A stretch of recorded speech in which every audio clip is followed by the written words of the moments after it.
the drama starts. Lap 30, 8 laps to go. Sandopi hoping to take advantage of these lapped cars. Pileski goes, dives onto the right side. Very aggressive here. This is lap 4. The two Viceroys. Bill Frazier ahead of Matt Pileski. Frazier's off. Frazier hit the grass. You hit that tire wall, your day is done. Well, now it's lap 20. The Williams still trying to get around the Terrell team as he'll go around the lap car and around those at the same time.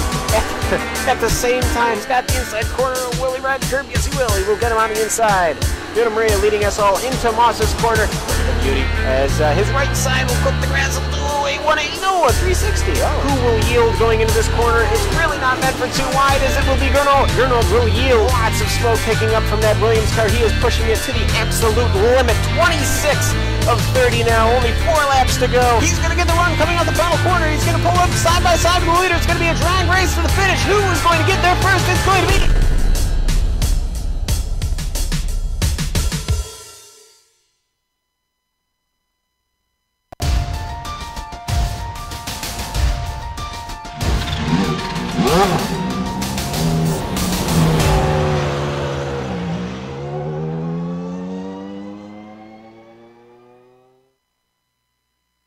Power tempered with patience, reverence, and skill. Knowledge gained through intense preparation and study. The only thing missing from this Japanese showdown is the tranquility. No, the screaming Ford Cosworth engines couldn't possibly let that one remain. But these drivers won't care and won't have the time to really pay any mind to silence and stillness. Everything will be in motion here at Okayama, and a winner will be decided as we get ready to watch round 4 of the Lotus 79 Classic Teams Championship. And you'll see it all live here on the Global SimRacing Channel. Hi, I'm Joe Peak, and with me in the booth is Samuel Ryman. Behind the scenes is our director, the Dr. Amjad Yaman, and he's using cameras provided by Ducky Beard.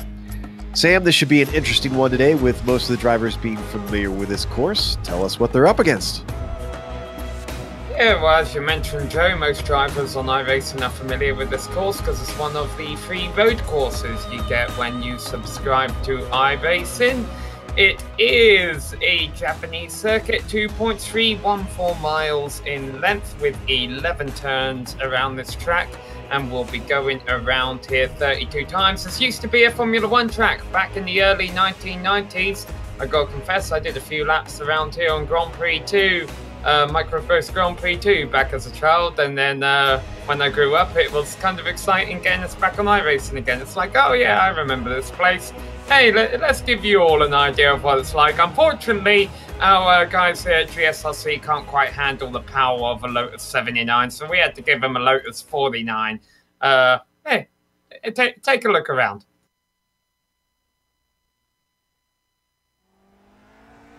All right, we've got Ben Zoko in the GSRC Lotus 49, so let's do a lap around Okayama. Coming down into turn 1, this is going to be one of your best opportunities for a pass. Just be sure not to turn in too early to this corner because on the exit, you won't have much time to get back across for Williams. It's just a quick squirt on the power and then you're threading the needle through this off-camber left-hander. It'll take a gentle right foot to find the throttle again and avoid looping it. But the Moss S won't allow you to take it flat out all the way up to Atwood. That makes it surprisingly tough to execute a pass into here, even though it's a hairpin. But much like the last corner, you'll be feathering your way onto the gas all the way up the hill. The opening radius of the exit makes it especially precarious. Those who can feel out the grip and find a better launch will be in a much better position to defend or attack into the hairpin. Other than the front stretch, this is the next most common place for overtakes to happen. If you're defending, consider the banking on the outside though. Keep alongside your opponent, you've got the inside for revolver. That is a very tricky corner to go side by side through, trust me.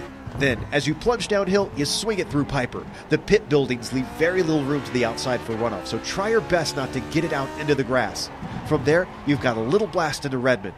This kicks off the painfully slow back and forth into Hobbs. It's very tough to gain time here, but it's oh so easy to lose a bunch if you botch one of these. The low gears means it's best not to mash the throttle too hard on your way out. You'll need a bit of brake into Mike Knight, let the car drift out, and then set yourself up for this last corner. Obviously, a good run is going to be critical because of this leading up to the first turn, but hopefully you've kept it all together and have now finished a lap around Okayama.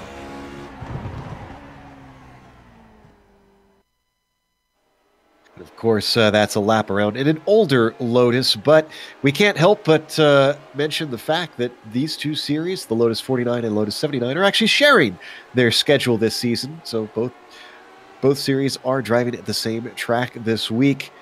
We're still waiting for the first laps to come in qualifying, so let's take a look at the Drivers' Championship. Prix leads the way over Morera, and the gap is extending. Look at this. It's 72 points between them. And Matt Wood, of course, climbing up spots too, all three of them jumping upwards. Gerd Hoffer slots down a little bit. He goes down to 4th, 105 points back, and then Lear Hughes way back there in 5th, although he's new to the top 5. Sam, there's also a Constructors Championship here that these guys hold. What's that look like?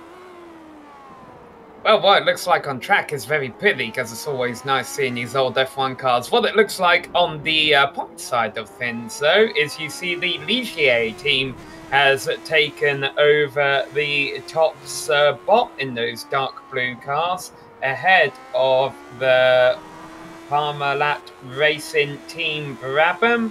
Third place, we got Team Williams back there with its American drivers, ahead of the Martini Racing Team Lotus. Look how close these are. -11, -11, -14, -16 points back there is a new driver, a new team in the top 5, and that is the Scuderia Ferrari.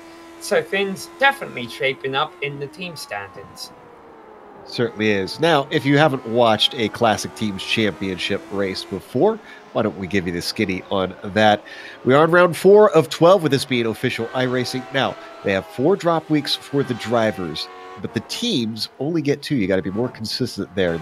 The reason they do that is because it follows the official points, and the official points, well, you get 4 drop weeks. Today's race is lap limited, 32 laps out there on track. And with the setups being open just like they did in 1978, they are going the whole way without a pit stop. No need for fuel. These tires are pretty hardy, a little different from the modern ones. There is a 17 incident limit in this series, though. Drivers can run afoul of that, but I wouldn't expect that today because the barriers are pretty close at this track. With the high speeds that these drivers are running, any error is going to affect you very badly, very quickly. Now, up at the top, Gernot Prix leads the way in qualifying, and Nuno Moreira is behind him. So it's very similar to what we see in the points on the grid already. Yeah, a lot of the drivers getting their times in early on during their session. This is the top of 2 splits going on right now, so even the drivers who are going to be running at the back of the field are very skilled and talented, and have worked their way up here. And I won't be surprised if we see a surprise or two, drivers starting around 15th or 16th, say, ending up in the top 10 by the end of this thing, because that long back straight here, Joe, definitely is a good place to make a pass going down into the hairpin. There are opportunities for sure. Drivers are just finishing up their qualifying laps. Only driver not to put a time in yet is Stephen Ellis, and he's going to cross the line here in a second. Let's see if he can actually get a time in. He does, but he's only 18th. Other than that, I see Justin Lindsay coming through, and he is on his second lap, so sitting 12th right now at a 21 flat. Does he improve? He crosses the line. Yes, he does, and gets it up to 10th. A nice second effort from Lindsay.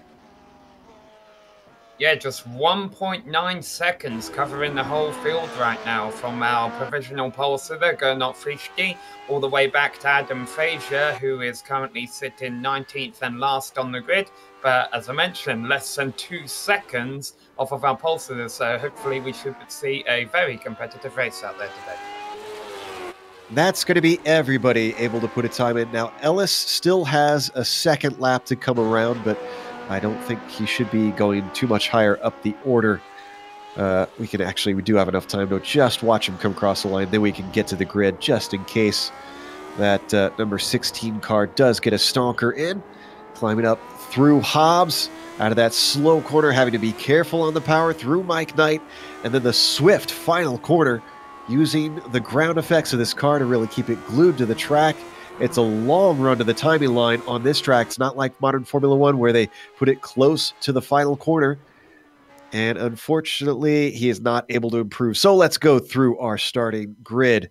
Gernot Frisch going to be on the pole with Nuno Moreira starting second and Johan Orlampi in third. Outside of row 2 will be Steve Bycroft in fourth, followed by Ove Trangrade in fifth and Semi Tukala in sixth position. Lear Hughes starts seventh. He's followed by Timo Vascolampi in eighth. Then you've got Pedro Ferrari in ninth, and the last of the top 5 rows in 10th is Justin Lindsay. Alex Millwood will roll off from 11th place there alongside John Stevens. Tommy Mikel Onhola will be starting in 13th place alongside Sergio Fernandez. Back in row 8, we have Martin Blaze and Billy Bob William Wright. Mark Pickford will be starting in 17th ahead of Stephen Ellis, who we just saw finish up his qualifying effort. And then the aforementioned Adam Fraser will be starting from last place, less than 2 seconds, though, off of our pole time. Typical of one of these top splits, it is oh so tight. Taking a look at our beautiful vintage paint schemes on all of these cars as we cycle through the grid, waiting for the cars to come on out there. Just a few of them, in fact, most of them, the top runners waiting to head up to their spot, just checking their setup on their car, making sure they've got race fuel in. That is a mistake that drivers can make. Since they are in charge of their own setup out there, going from qualifying to the race, and needing to make sure that you have enough in there, not just those 2 or 3 laps that you put fuel in to get a very light car for qualifying.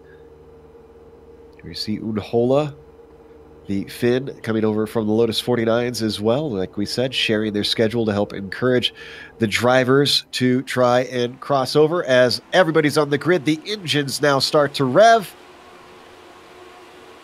Green flag is out, and Gernot Frisch doesn't get the best of starts. Nuno Moreira peeking up to the inside, down into turn 1, not much braking. They come together. Moreira has to catch it. Frisch has to catch it. They both get through fine, but Orlampi slips in a second. Well, they knew how to make Formula One cars tough back in the late 1970s, because these two drivers still going along. As you mentioned, Orlampi was able to benefit off of that and to capitalise and move up into second place. Now, can he get a run on Frisch going down the back straight? Doesn't look like he's going to be able to do that. Frisch gets a better run as they go down this long back straight. Fortunately, that's the most amount of contact the field had at the start there. Everyone else was clean. A little bit of side-by-side racing towards the back, but otherwise, as you said, nice and steady. Oh, now we got some problems. The hairpin finally brought out the chaos. John Stevens involved with that. Billy Bob Wright gets set backwards, and a few other drivers made contact, but it was a mess. We'll look at the replay here. This is Stevens. He gets into the 19 slightly. That sends him outwards. I'm not sure who that shadow is that he got into, but then we didn't see on screen Billy Bob Wright got lost in the checkup. Let's watch the onboard from Nuno on this start. I don't blame him. The level of opportunities that you have here up at the top, he kind of had to stick his nose in there, Sam. Yep. No, I mean, that's part of racing, especially... you know, with these Formula cars, kind of the aerodynamic dependency, they can wash out a little bit if you get a bit too close to the car in front of you. So when you do start alongside the pole sitter, it's always a good chance to try and make a move in the first 10. The good news is they both got away with it, and it doesn't look like either of them have sustained any substantial damage, because Frisch still leads the race, and even though Moreira did drop back to third, he's definitely still within striking range of Orlampi for second. And Orlampi looks like he might actually be struggling a little bit as he drops off of Gernot. The Austrian starting to pull a gap of about a second over the Finn. Now Moreira, getting very tight through the slow, twisty final section of this track. And spinner, and it's Timu. He's being hit from behind. He was being pressured from behind. Now, massive contact, and Timu is going to have to take that number 6 car into the pits. Let's see, I think that started with Timu to the inside of Alex Millward. I don't know if those two touched. Oh, a little bit, and then Vascolampi got knocked into Onhola.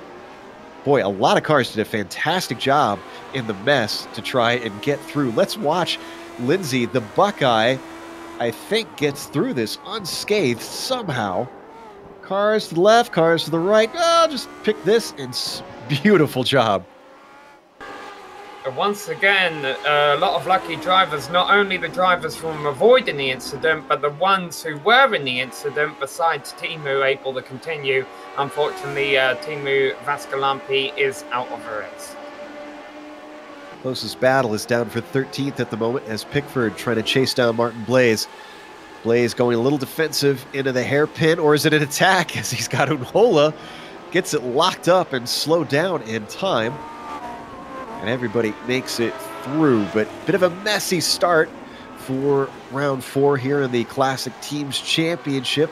Starting to look like they're settling down a little bit as everybody's spacing out. Yeah, well, top 7 pretty much in the positions they started, with the exception of P2 and 3 switching around. Alex Millward has been the driver who's been able to capitalize on all that chaos in the middle of the field. He started 11th, he's already up 8th after just 3 laps.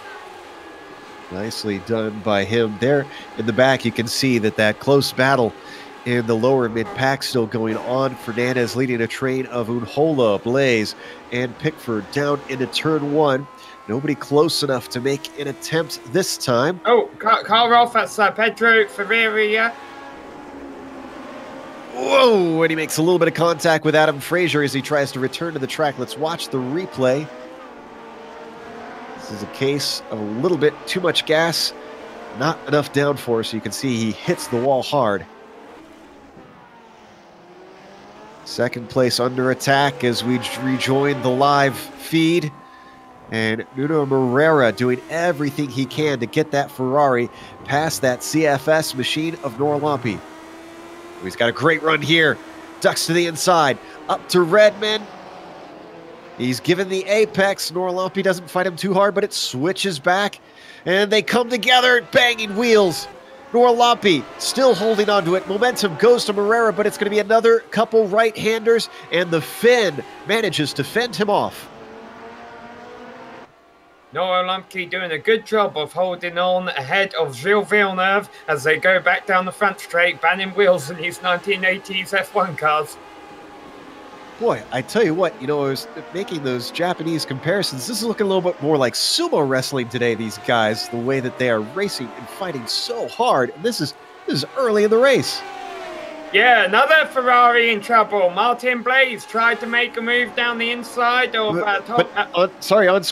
On screen, we see a pass for a second, or we did see a pass for a second. We're coming back to it now. We'll get back to that incident in a second. Finally, Moreira gets it done, but he's not out of the woods. Look at him weave to the outside as Norlampi tries to come back at him. He's got a great head of steam. And down into the hairpin. He's going to have the banking help him get the inside into revolver. If he can keep his nose into it, is he going to get chopped off? No, he's given room by Moreira. Now he's fully ahead of him, and now he takes the racing line away from Norlampi through Piper. All right, so we'll see what happened to Blaze here. He tried to make a move down the inside of Unhola going into the first corner. You see Unhola and Blaze both put a couple of wheels off in the last turn. That probably triggered Blaze into thinking, okay, I need to capitalize on his mistake here. They go alongside them, pretty much a repeat of what we saw at the start. Except for Blaze, the Canadian found himself turned sideways on the track. Now, the interesting thing about that battle for P2, those guys slowed each other up a ton. So now, Steve Bycroft and Ove Trangarade have worked their way up to their tail. We could have a four-way fight for the podium spots. Trangarade's an interesting story here, Sam. He races a lot in Lotus 49. He's one of the drivers that has made a very successful switch over this very different car. He probably enjoys being able to drive in a straight line without taking his foot off the gas.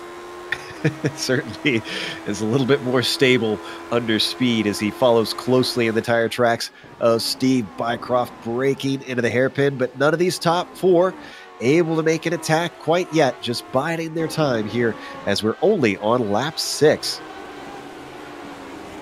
Another small pack shaping up for 6th place with Sami Toikaila leading Laia Hughes in the one undamaged Ferrari out on track ahead of Alex Millward.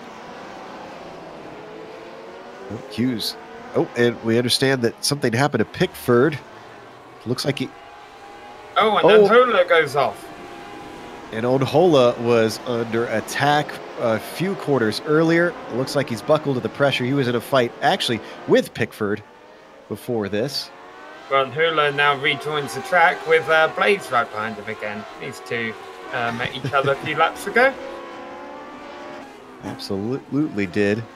I also, actually, I noticed that Pickford dropped back. That's what we were getting information on earlier. I think he got a cut course, which is ironic because he had a cut course in the 49.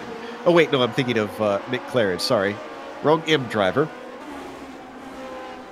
Different car, but Mark Pickford obviously setting himself backwards by getting a little too greedy with the track boundaries. You know how I mentioned Adam Fraser qualified dead last on the grid, but we shouldn't worry too much because the field's all within 2 seconds in qualifying and it could be quite a competitive race. He's up in 11th. Woo! Hard climb for Fraser. Also had a change for position between Hughes and Millward. Millward managed to get by him into 7th. Apologies for jumping around quite a bit. There's action happening everywhere as drivers seem to be making a fair few mistakes on this track, and that's really mixing things up as we continue to watch Millward work his way around the track. Little off the apex at Hobbs, but he gets it back together and doesn't lose too much time to Hughes. And for our viewers wondering why we might be seeing some trouble early on here, I think track conditions have a lot to do with it. The track temperature at the start of a race was 107 degrees Fahrenheit. You see it's climbed to 110 right now. That's Celsius-wise, Drew, it's about 40-something. Yeah, it is pretty warm out on the tarmac today. Now, as we look at our leader, you might want to take a look at the gap because last lap you may have noticed that Nuno Moreira went purple. Fastest car on the track right now is the Iberian. The gap is 2.6. Mark it down on your timing sheets, and we'll check in on that later to see if that Brabham can chase him down.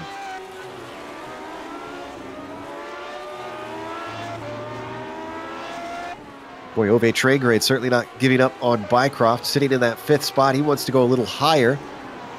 And they're pretty close behind Nora Lampe. So Ove could be looking at a podium here today if things go his way. I tell you, Fraser, I know we're watching this battle up front right now, but Fraser, we gave him a shout out for being our big mover through the field a moment ago. He's starting to hold up a train from 11th on back. Oh my goodness. I mean, pretty much the entire rest of the field is right on his rear wing. Wow. Well, fair game to Adam Fraser. Ferreira's the first in line. Then you've got Wright, Pickford, Ellis, Stevens, Unhola, and Blaze. I think he's going to be close this time, Ferreira, but not close enough. Doesn't stick his nose in. Look at the battle behind them, though. That's Ellis fending off Stevens. Stevens almost gets into him. Has to back off of it. Onhola slips to the inside before they get to Williams. They come together yet again as a puff of smoke goes away from Stevens. And he loses 3 spots in 1. Or does he? The inside of Blaze through Atwood. Blaze tries to hold on to the outside, and Unhola loses it again. Incident point limit is 17. These drivers do have to be a bit careful out there. 4 car contacts and 1 off track, I believe that would be. Oh, poor Tommy. We see him add 2 incident points for turning the car completely around. And I think he's a little bit more used to the 49, which this car still lacks a little bit of grip in the slow corners, and Atwood is one of those. So we jump back to this group, still trying to do what they can to get past Adam Fraser. So the interval you pointed out a little while ago, Joe, it's coming down about 0.3 a lap consistently. Moreira was 3 seconds behind Frisch, and he was 2.6 as you called. Last time it was around 2.3, 2.4, this time 2.1 seconds. So he's eating up about 0.3 of a second in the Frisch's lead, in which case it would take him around 5 or 6 laps to get right back on his gearbox. But you know, the slipstream and the weight will play into that. I think Billy Bob just put a couple wheels off. He stays on course though. Things still intensifying back here in this train for 11th. Yeah. Not sure if it's worth going back to, but yeah, he is pushing the limits. Billy Bob coming off of a podium yesterday in the 49 at this track. A little bit farther down the order today, though. He started 16th, so he's gained 3 spots since the drop of the green as they accordion together through the hairpin. The thing about Moreira makes me wonder, Sam. We saw him make contact with Prix, but it was Moreira's front wing and Giorno's right rear tire. I wonder if maybe there's a bit of suspension damage on Prix and his car isn't absolutely at its peak right now. His fastest lap is a 1 minute 20.7, considering the fact he qualified with a 1:99, and of course that's a lot lighter fuel load. I'd say he's still got the time in that car. I'm almost wondering, you could be right that Moreira may have picked up a little bit of front wing damage, and maybe it just took him a couple of laps to get himself sorted again, get him back up into second place, and now he's relearned how to drive a car, you know, with that damage, if there is anything substantial, and he's going to be able to run Prix down. But yeah, minor contacts like that, these cars can be quite resilient to minor contact. It's when you have major contact or you hit someone at the wrong place where things can get quite ugly. Let's jump back to that battle that we've got for 11th, because Frazier now has to worry about Ferreira, who's got a fantastic run on him. Looking down to the inside, Billy Bob Wright is already positioning himself to see if he can sneak in there too, and he runs into him. Frazier gets turned. The cars check up behind, try not to run into them. Mark Pickford manages to get by Wright, but can't get by Frazier. Yeah, so astonishingly, the only thing that really changed their position-wise was Pickford picked up a spot. And Ferreira, too, as well, got through there. He was probably glad he made that move when he did. Okay, well, things are getting ugly again. Stevens just went up on 2 wheels. The accordion effect there as they were all getting bunched up behind Frazier. I think his car does have damage. I would think so after as hard he got plowed into. There we see on the replay, poor John Stevens catches the tire at the wrong spot on the corner. Wow, it's a good thing he did not go over. That would be race done. And then he gets clipped one more time by Blaze for extra measure.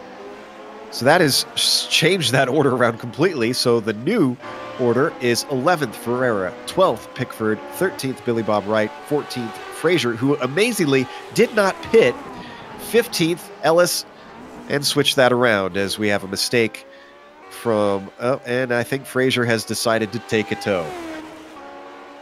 Yeah, I mean, it was seeming apparent by the end of next lap that his car wasn't fully up to par, but then if you can still drive, you try to, but then eventually you'll go into a turn and you turn the wheel or something and the car does something you don't like, and you realize, okay, I ain't going to be able to finish the race like this. So it's a question mark. They're not designed to drive with damage. So we see our leader now down to 1.2, and we might catch glimpses of the Iberian. There you can see at the back of the screen as he continues to reduce that gap, and I have no doubt that the Austrian is going to start seeing him in his mirrors. Needs to have completely left Juha Nora Lumpke behind. Nora Lumpke is about 4 seconds behind Moreira now. Doesn't have the pace today. That seems to have been kind of the way that Nora Lumpke's season has gone, just not as fast as he used to be compared to these guys, although I understand he's got other obligations. He's taking care of his health and whatnot, which takes away some of his time that he has to practice. And that's completely understandable. We definitely want to see him alive and healthy. Trandre just lost 2 positions. He didn't go off course. Actually, maybe even 3 positions here. Lear Hughes taking a peek to the inside, but that Ferrari is able to sneak through, and he's got it. Lear Hughes up in a 7th. So what happened to Trangerade here? Is it another slowdown? No, big mistake. Loops it completely 60. Wow, great catch by the Norwegian on that one. Two things Norwegians seem to be good at catching: dragons and 360s. Well, he's got his work cut out for him. It was looking like a good race for Ove, and he's got some catching up to do. As actually, Lear Hughes looks like he's pulling a bit of a gap on Ove at this point, so he's got to get on his horse and try and catch him. Just ahead of them, it's a close fight for 5th. Millward and Tuakala as they come up to the hairpin. Not close enough for an attack yet. So did Millward just have a poor qualifying performance? Because, I mean, most of the field, we're looking down the race order, most of the field hasn't really changed much from where they qualified. Millward has passed 5 cars. Yeah, this is pretty impressive. And, I mean, I wouldn't put it past drivers to have just had a bad qualifying. So taking a look here, Millward's second lap, he didn't have a time. So I suspect he maybe put a banker in. And on his second hot lap, he just, what he thought was going to be the good one, wound up not counting at all. So, yeah, he's playing a little bit of catch-up since the grid. Yeah, one other driver's gained 5 spots during this race, and that would be Mark Pickford in the number 9 machine. He started 17th and is now currently running 12th. However, for those drivers back there, I'm not sure how much of a guarantee their position is, given what we've seen in the first half of the race, whereas Millward is currently running quite calmly in 6th right now, although, as you mentioned, he could be thinking about 5th in the near future. Now, the incredible thing in this is only 19 starters in this race. We've seen lots of car contact, lots of offs. We've only had 2 DNFs. Adam Frazier and Teemu Vaskalampi have exited this race. 17 are still running. Now, they're not necessarily running with clean cars anymore. Yeah, but they're all still running on the lead lap too. Only 45 seconds covers the entire field, and we're pretty much quickly closing in on the halfway point of this race. These laps, even though there's a lot of them, they click off fast. Just 1 minute 20 are the lap times. As a matter of fact, our leaders running a 1 minute 20.8 and 1 minute 20.7 for Moreira as he continues to eat up that deficit. Yeah, and it's not a terribly long track at 2.3 miles, but I think this is helped by the low car count with it having been split as we continue to watch Moreira reel in free. She's stalled out a little bit. It's at 1.1 seconds now. Getting a little bit harder to try to gain this ground.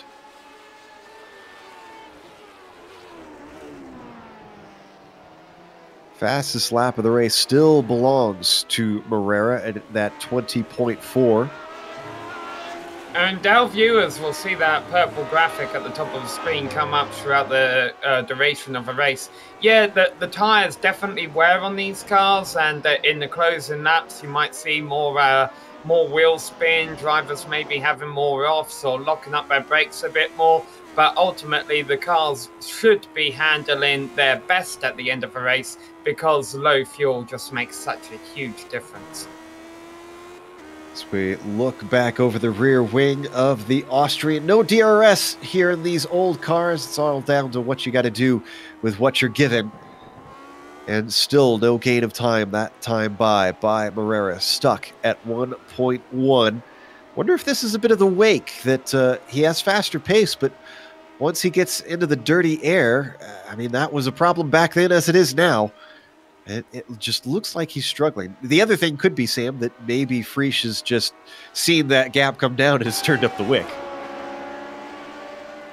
That's a possibility. However, his last lap last time around was 1 minute 20.7. Nothing abnormal compared to what he has been running.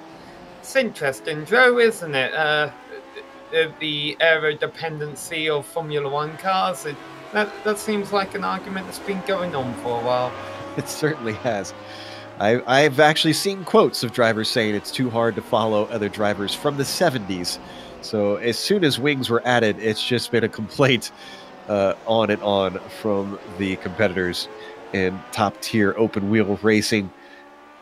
But there are some drivers who have never complained about it. Daniel Ricciardo seems to be one of those nowadays. Nigel Mansell back in the 1990s. At the end of the day, yeah, sure, the car might not behave as well when you get behind another car, but the driver's just got to learn how to execute the pass better. Some of those have done better jobs than others here today. Yeah, that's for sure. A little bit sloppy at times as we watch this battle for 5th position. Toycala leading train of Millward, Hughes, Trangerade. And then you've got a bit of a gap back to Justin Lindsay, but he's not close enough to try and do anything with these guys. Yeah, closest battle on the track right now is actually the one for last place. So, well, okay, let's be nice to them. 16th place. Stephen Ellis currently holding off Tommy Unhola. Now that is probably our closest fight on track right now. Remember, Unhola qualified a little bit better than this, starting in 13th, so he's trying to make up for time, but he's had a number of spins and I believe a few contacts along the way, so that car might not be handling well at this point. Black machine is Unhola, the yellow one is Ellis. Up and out of Atwood Curve. Ellis keeping himself well safe, getting the power down for this long straight. One of the most critical corners of the lap to make sure that you aren't under attack, and you can see that Unhola will have no answer under braking.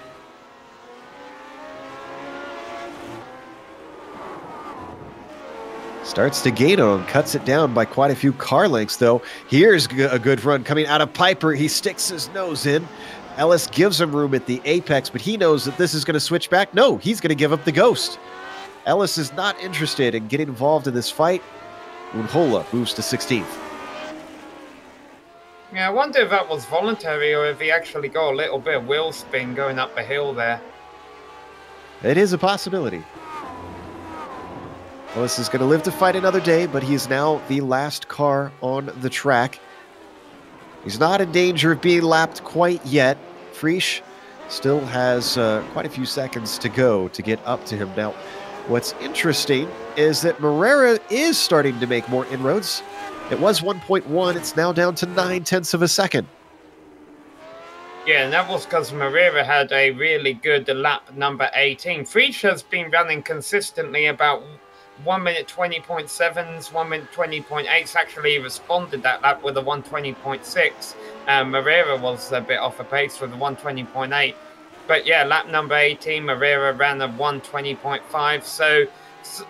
So that they keep having good laps, they keep having bad laps. Morera's just got to wait for when he gets a good one in and Prix has a bad one in, and see if he can capitalize on that situation when it comes. Two of the fastest drivers in the Lotus 79 squaring off as they've done many times. This time here at Okayama for round 4 of the Classic Teams Championship. And I have no doubt that each of them are pushing as hard as that car can take at this point. Now down to 7/10 of a second. Morera continuing to chip away. Meanwhile, Unhola went off, and that cost him 16th place back to Ellis. So we'll see those two drivers go at it again late in the race, I'm sure. That time it was coming out of Redmond for Unhola. He's had problems there before, if I remember correctly. And it looked very similar to the last incident as I go back and take a peek at it myself.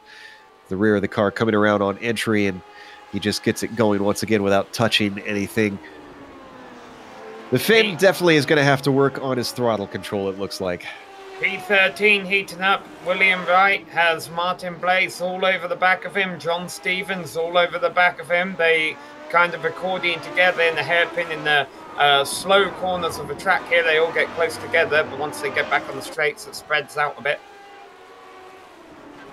All three line astern. Wright, Blaze, and Stevens. Stevens running for the Williams team, Blaze for Ferrari. And I don't believe that Billy Bob Wright has a team on the CTC yet.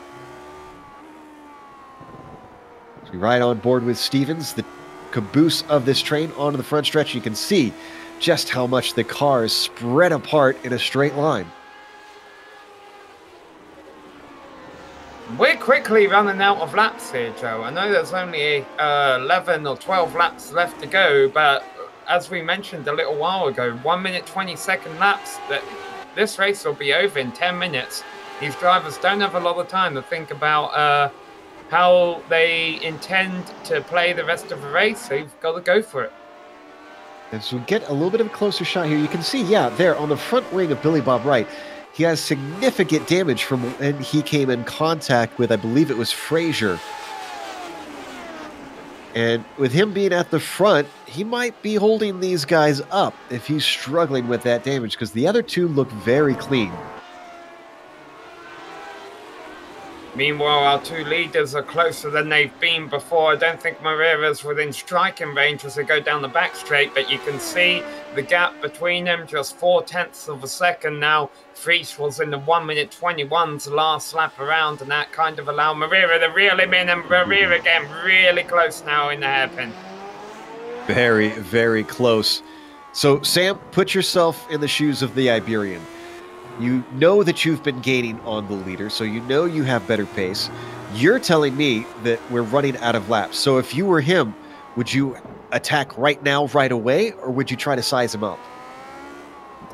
I would just be applying pressure. The closer you get to the driver in front of you, the more you see the turns where they could make mistakes.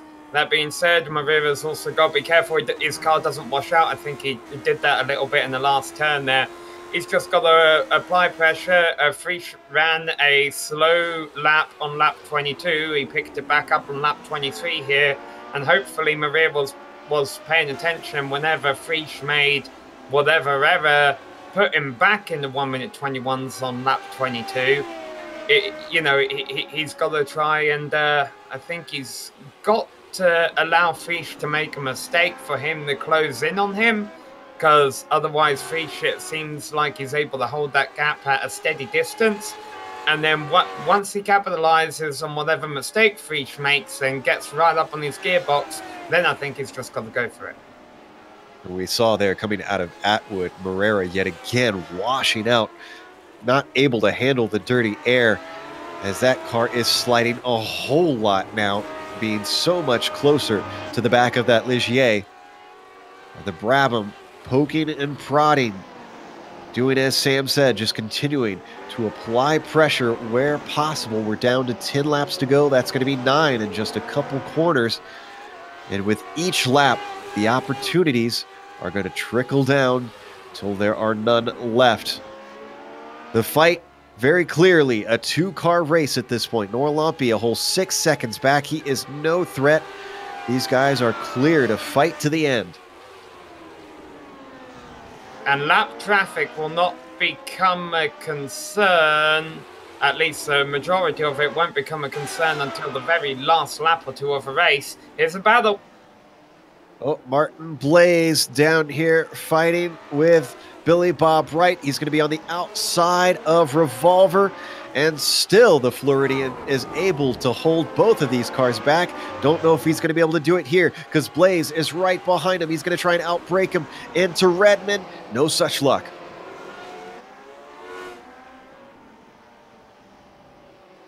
And if these guys keep fighting, they've got Stephen Ellis gaining on them. Yeah, Ellis has been able to break away from Unhola, who actually just went a lap down. Unhola spun entering the back straight, and that cost him a lap to the leaders, who were unaffected by that moment. So Ellis is just riding on his own in 16th, trying to make back up some ground. We saw a little peek from Blaze on Billy Bob Wright. And Billy Bob is not one to give up when he knows that there is a good position on the line, and he is in top split here. There is a shared championship that the 49 and the 79 series are running, where you combine the points of each. So this is important with it being top split in the SOF. And here comes Blaze getting a slipstream down the inside of the backstretch. He's fully alongside Billy Bob Wright. And as they break for the hairpin, Blaze stays out of him. but he's going to be on the wrong side yet again into Revolver. Oh, and he slides it, tries to catch the car, but he does not. John Stevens has to go around, so does Stephen Ellis. Gets it going once again, but the Ferrari has the damage done, and he's all the way into 16th. Seeing this replay from the onboard. Just a little caught out at the apex, it looked like. Had to slow up for Billy Bob being stuck there.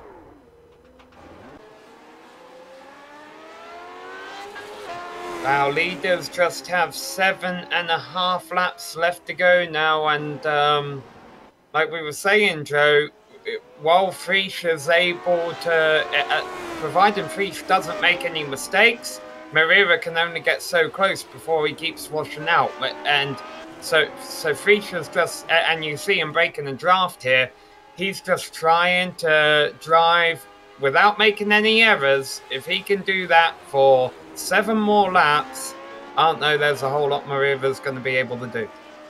I certainly would not want to be the driver trying to pressure Journo into a mistake the way that we've seen him drive here in the Classic Team Championship season after season. Moreira can be the man to do it. We know he's got the speed. We know he's got the talent. The question is there enough time to give him the opportunity? You could see that gap has built way back up. Moreira was within a couple car lengths not too long ago, and there's many more between them. As they work their way through the hairpin, down Revolver, plunging downhill through Piper, one of those swift corners that does not have much runoff. For being a modern track, Sam, it really kind of surprises me how little runoff there is around here. Yeah, I mean, it's still relatively safe, though. The main place the walls are close is where there's low speeds. I'm sure, you know, sanctioning bodies don't mind having the walls around when the speeds are a bit low on this part of the circuit, but of course they can be punishing to these open-wheel cars. Meanwhile, we do have a bit of a battle shaping up for 5th place in the closing stages here, being led by Sami Toikaya, ahead of Alex Millward, Leah Hughes, and Ove Trandre. 5th back to 8th could become a battle in these closing laps. Another bit of a train here. Alex Millward, we talked about it before, but if you're just joining us, hard charger of the race for sure, starting in 11th up to 6th, looking at potentially a top 5 if he can do something with the fin. He's certainly applying the pressure down to within 0.4 of a second on this dark black car.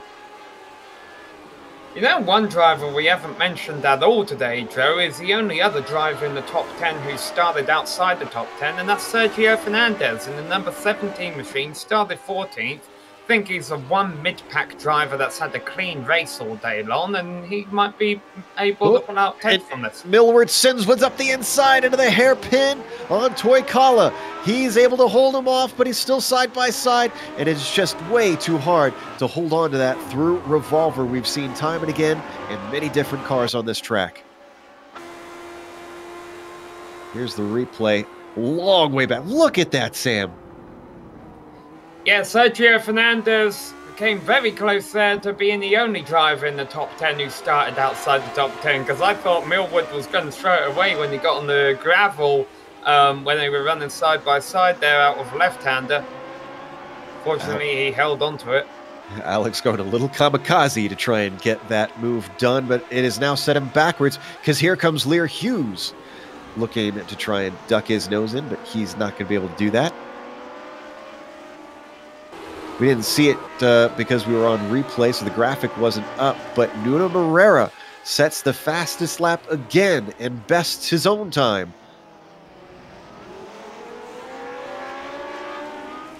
Brabham now has recovered a bit of the space, maybe fell backwards to try and get the tires back, and is giving it another go as he's within 0.4 yet again, but now there's only 5 laps left.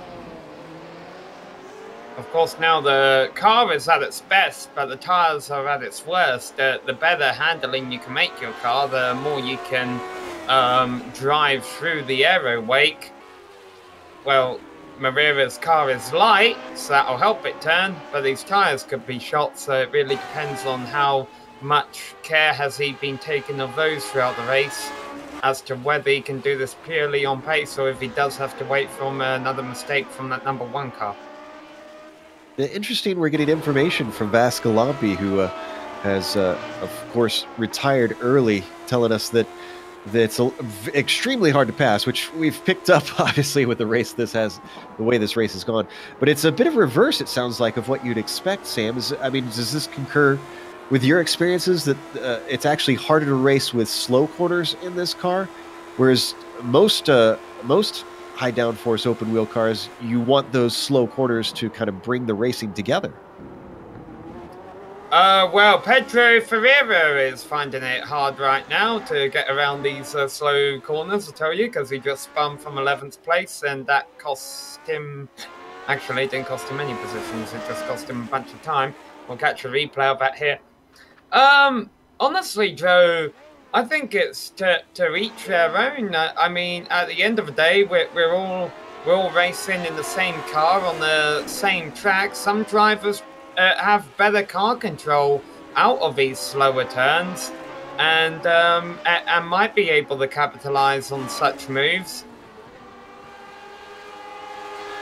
Well, I certainly wouldn't be criticizing a Finn like Vascalampi on car control if it was me. Of course, he is DNF'd, but that is probably a little bit different circumstances you expect as we ride on board with Nuno Moreira coming up to Atwood.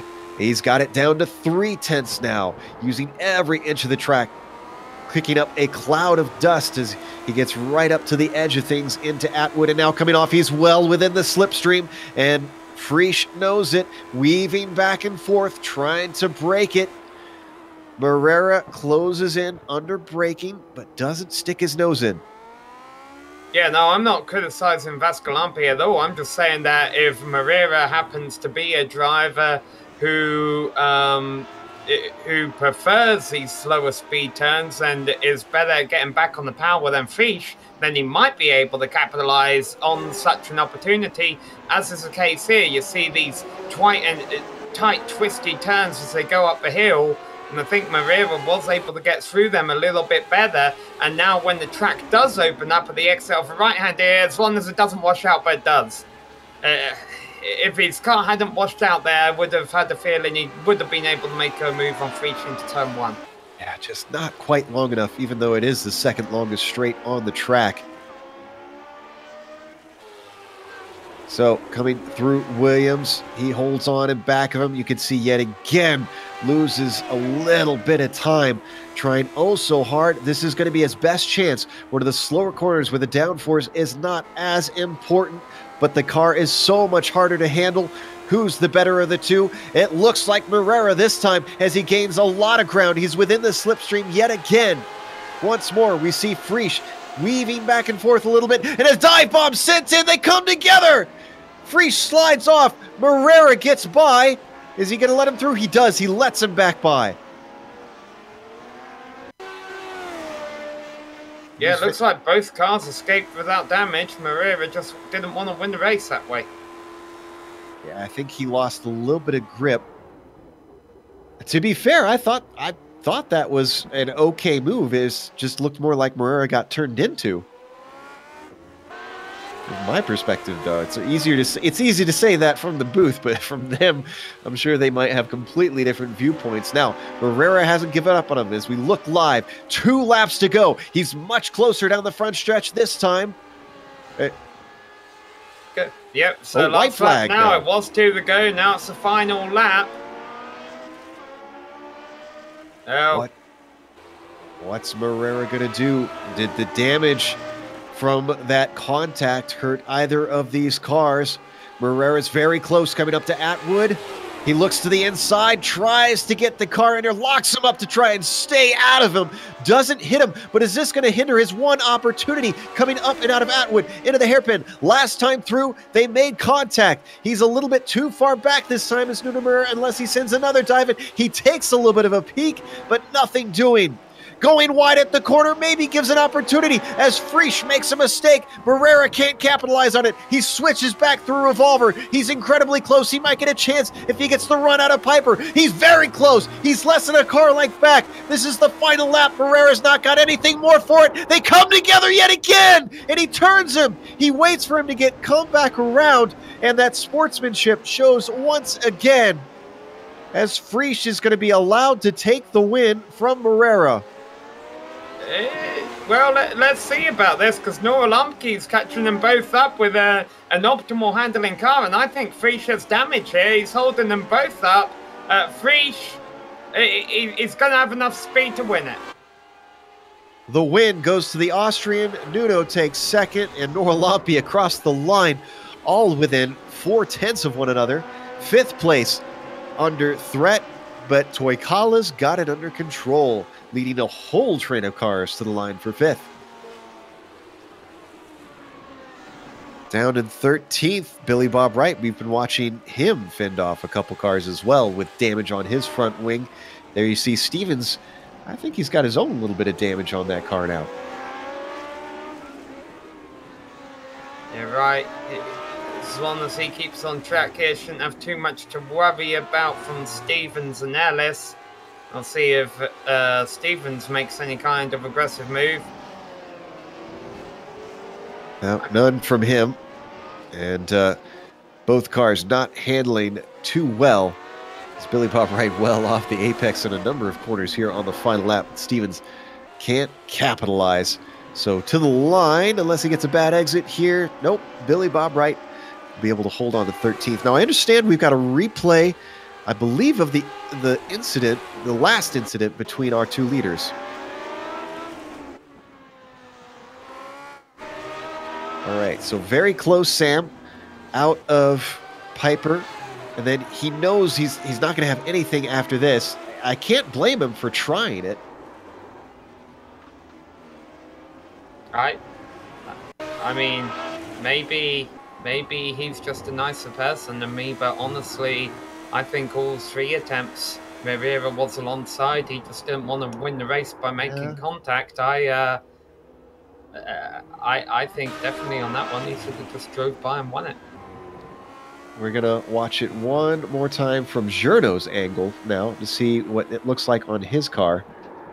Yeah, I'm kind of with you, Sam. I feel like he should have been allowed the apex into there, but of course I haven't driven this car as much, so I don't know if that's just you have to be committed there. We'll find out their opinions as we come back after this short break with driver interviews as well as the official results. But don't go away, because on screen you're going to see all the upcoming races here on GSRC.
Welcome back to Okayama here in Japan. We just watched round 4 of the Classic Teams Championship in the Lotus 79 official racing.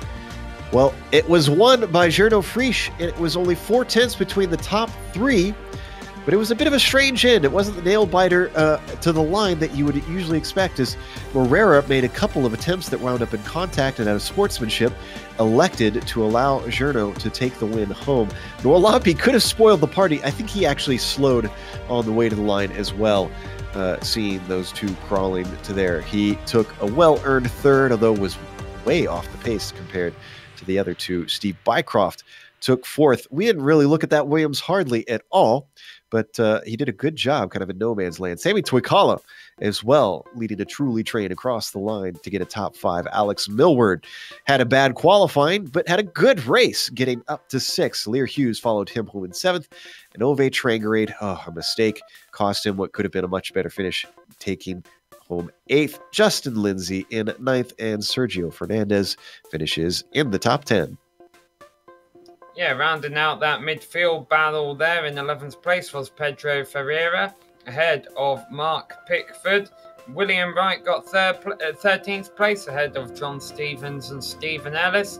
Martin Blaze also finished on the lead lap, a few seconds behind them after a couple of incidents today. Drivers who didn't finish, Tommy Unholy, he had a couple spins late on in the race. He eventually decided to pull it into the pits. Adam Fraser, we saw him involved in an incident in the middle of the race. And Timu Vaskalamki came out on the sour end of a multi-car collision early on.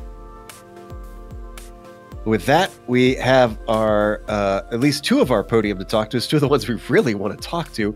First up is Gernot Frisch. And we saw 3 contacts in one race between you and Nuno, Gernot. So what are your thoughts after that? We know that it's incredibly hard to pass here. So do you feel like that's just the nature of racing here, or are you a little upset about it? Hi, guys. Well, I'm shaking a bit, so it's hard to commentate on that right now. Of course, it's a narrow track, and it's close to impossible to overtake, so Nuno was taking lots of risk, and yeah, even accepted the risk of touching me. So yeah, on the other hand, he didn't want to exploit it, so he still let me go even after we touched. So yeah, in the end, it went well. I can't complain when you come home with a P1, no matter what condition your car is in. It looked like it was very hot conditions out there. Did you have a chance to practice and get a setup that would work in that, or does that really not affect the car too badly? In the end, it was okay. I don't like hot temperatures, but it has been really, really hot all week long. So all the practice sessions seem to be really hot, and so nobody was surprised by that, I think. Well, at least you were used to it then.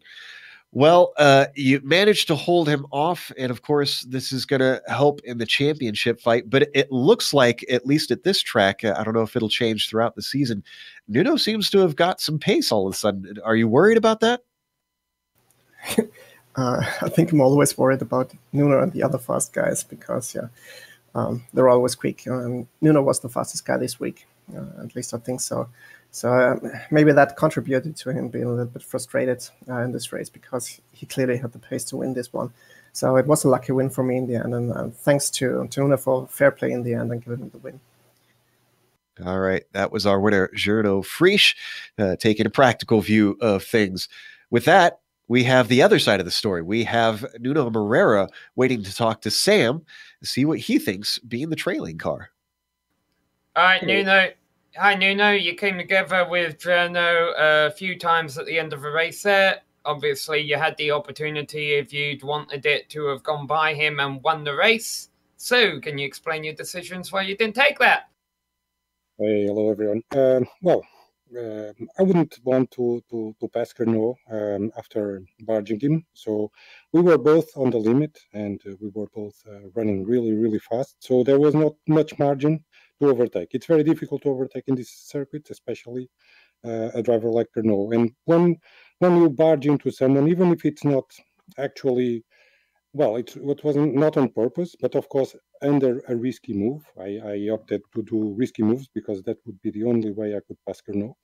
But after eating him, hey, I wouldn't feel good passing him and getting ahead of him after a touch. I hate when people do that to me, so I usually, most of the times, I don't like to do it to the others too. So it's a matter of that. So I'm very pleased with the race.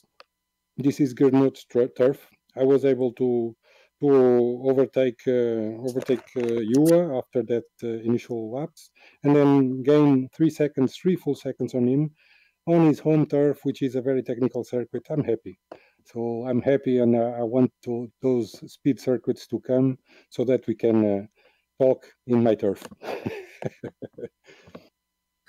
I'll ask you one more question about those incidents. So, do you feel that Prix had any contributed to any of those incidents at all? Would have you liked to have seen him give you more room, or do you feel wholly responsible for making a safe pass?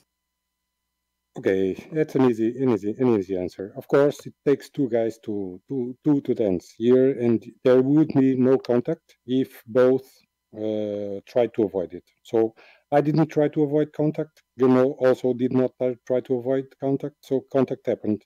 So I think I won't blame Gano for anything. It's my responsibility to put the nose and try to scare him off the trajectory. But he chose to keep his trajectory and to cut a little bit sometimes, but completely under his 100% sportsmanship that we share between each other, and that is nothing that we will change in the near future or in the forever. I think, yeah.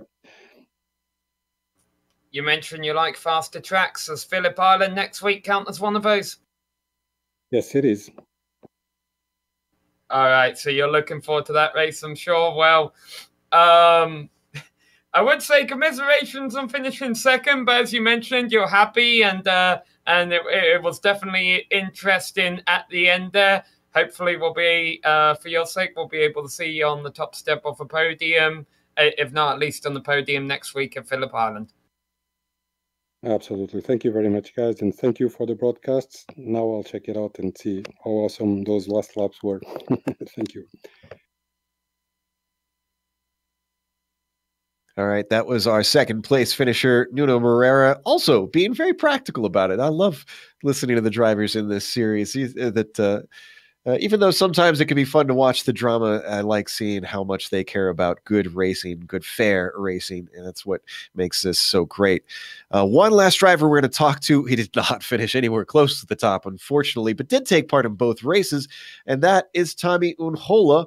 Tommy, you've now felt both cars, but it looked like you struggled a lot more with the 79 today. What about this more modern car just didn't jive with you? No, it was actually fine before. I don't know if you catched it, but I got into incident on first laps and drove into car's side. It spinned in front of me, so I drove straight into it, and car was broken. And then I spent that little straight on off track. I was driving there off track as I went wide that, and there was train of car coming, so I could not come back, and I think I messed up underside of car there, so it was very hard to drive now. It was broken almost all the race, but I had very good race before today, so it was not carring. Well, today it was car as I broke it, but I'm very I get along with a car that is not this broken. I actually like more aerodynamic cars than not aero, but you have seen me most in 49. But this is actually more of my experience area, and I know lots about these. I'm glad we got to talk to you and clear that up and understand a little bit more, because it certainly looked a handful, and that makes complete sense. We saw the incident on screen there as you were talking about it just now. So coming up at the next round, going over to Phillip Island, which is very, very different to what we have here. Do you expect to maybe finish a little higher if you wind up in the top split again? Yes, I think so. Yes. It was my first race. Yes, I have done one race. It was my first that I drove with 49 a couple seasons ago. So I don't know track really well, but I know where corners go, so it should not be so bad. Start of season was a bit harder with 79, but now I'm getting better with it, and just got to take out those mistakes and not get into accidents, and let's see how fast time it with it. Yeah, half the battle, I guess, is just knowing where the corners are and which way to turn. So, again, commiserations. Look like it just was not fun for you today. So, hopefully, we'll see you next week. Yes, thank you, and see you next week. That was Tommy Unahola finishing 17th out there in round 4 of the Lotus 79 Classic Teams Championship here at Okayama. We're going to close up, and of course, we want to thank a few people before we go. A big thanks to the Lotus 79 community for coming back and having GSRC broadcast their series once again. And thanks to the companies that provide the software and hardware for our broadcast. They're listed here on your screen. Additional thanks to Eric Ekholm and Casey Lalonde, who provide our wonderful music. See the screen for how to get a hold of more of their great work. Thanks to the team today, Sam, Amjad, and Dougie. If you'd like to find out more about GSRC, including upcoming races, you can find it at globalsimracingchannel.com. You can also check us out on social media. We're on Twitter at GSR Channel, Facebook at /Global Sim Racing Channel, and Instagram at GSRC_Graham. Don't forget to head on over to our YouTube page and hit that big red subscribe button as well so that you don't miss a moment here on the Global Sim Racing Channel. The next race we mentioned, we're going down to Australia, Phillip Island. That'll be April 15th at 12:30 a.m. Eastern. We also have upcoming races for other series listed on the screen, so check those out and mark them down on your calendar. However, until next time, race clean, race hard, and we'll see you on the track.